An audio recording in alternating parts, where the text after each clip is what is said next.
Banana pancakes. They are a favorite of mine.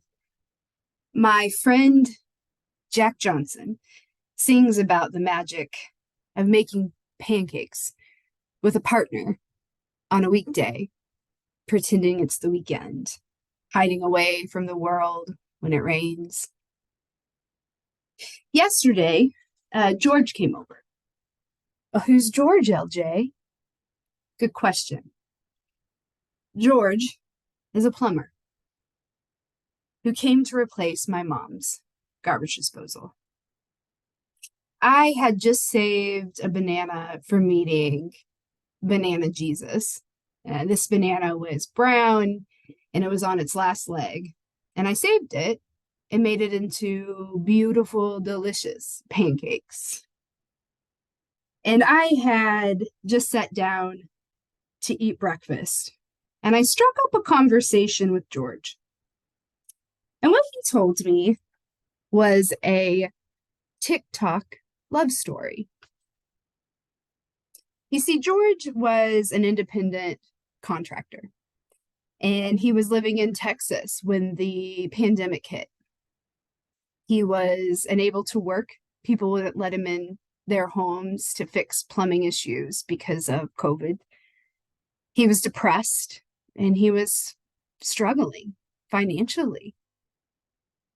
He was looking for community, laughter, support, like a lot of us. I know that I found so much refuge in TikTok in 2020. George told me before 2020, he didn't even know really how to use the internet, let alone social media apps. And he reached out for support and encouragement, but he found much more than he expected. He took a chance and he sent a private message to a beautiful woman in Missouri. I live in Missouri, in case anybody doesn't know that. But George sent this to his angel. The way George lit up when he talked about her, well, it was bright as the sun in my mom's kitchen. Beautiful, as he calls his partner, brought him back to life.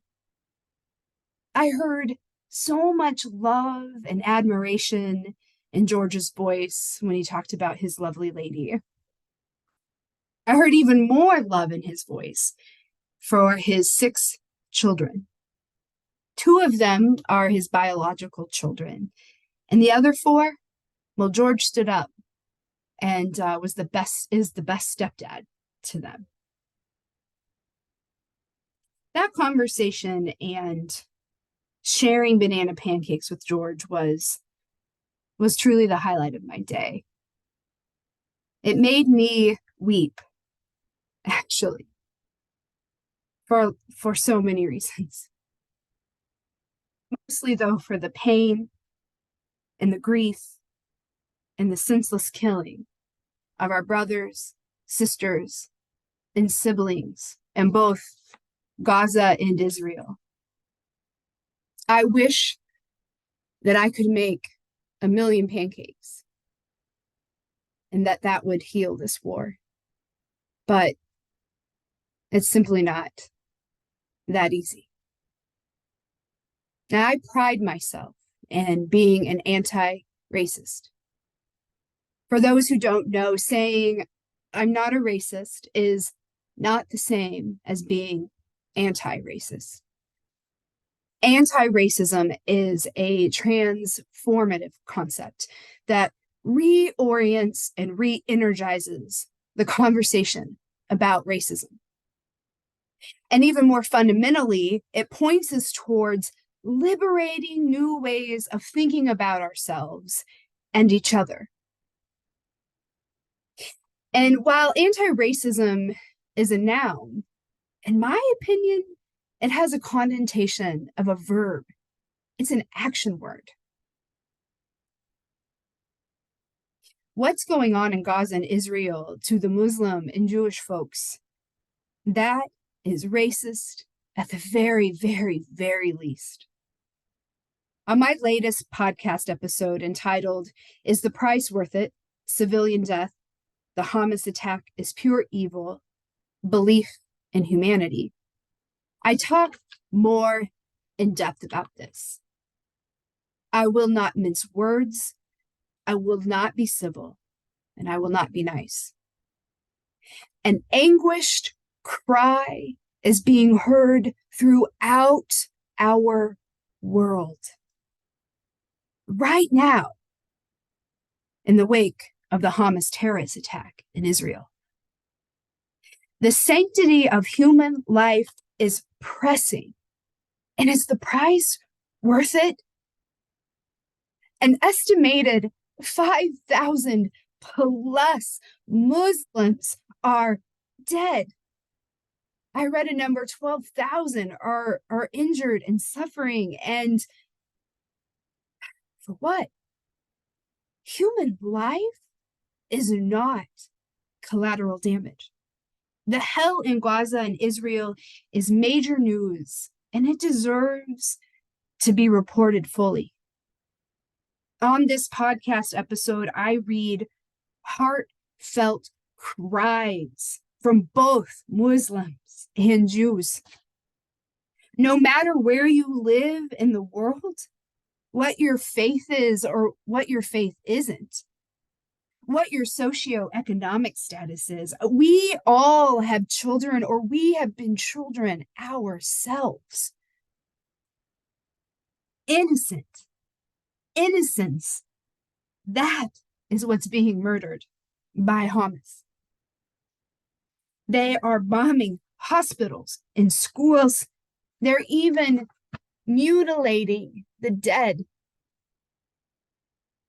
I saw this on X and I wanted to share this. Hatred is often caused by a collective narrative, a narrative knitted by an individual or small group with oral reach in an isolated place. In this way, prejudice and even constructs of lies can be spread quickly, which then become regular speech and are thus transformed into an illusion of truth. Of course, the little man does not know this. He sheerly follows the behavior of his fellow men because man is a herd animal, a thoroughly socially dependent being, and also a creature of habit. That's why it works so well with mainstream media, which manipulates the masses with untruths and agendas, because this benefits certain groups that control these media. As you can see, control is everything. It always comes from above, never from below. But who is at the top and who is at the bottom is usually not so easy to determine if you look at it from the wrong perspective. Do you agree? Hate should never become the norm. Of course, when wrong people do wrong things to us, it makes us want revenge. But if retaliation is always the answer to everything, yes, where does that lead us as a civilization and as humanity as a whole? Society is destroying itself as hatred for one another is formed from all different sides. And what follows is a division that can hardly be stopped. Not infrequently, such a split leads to the total destruction of a species.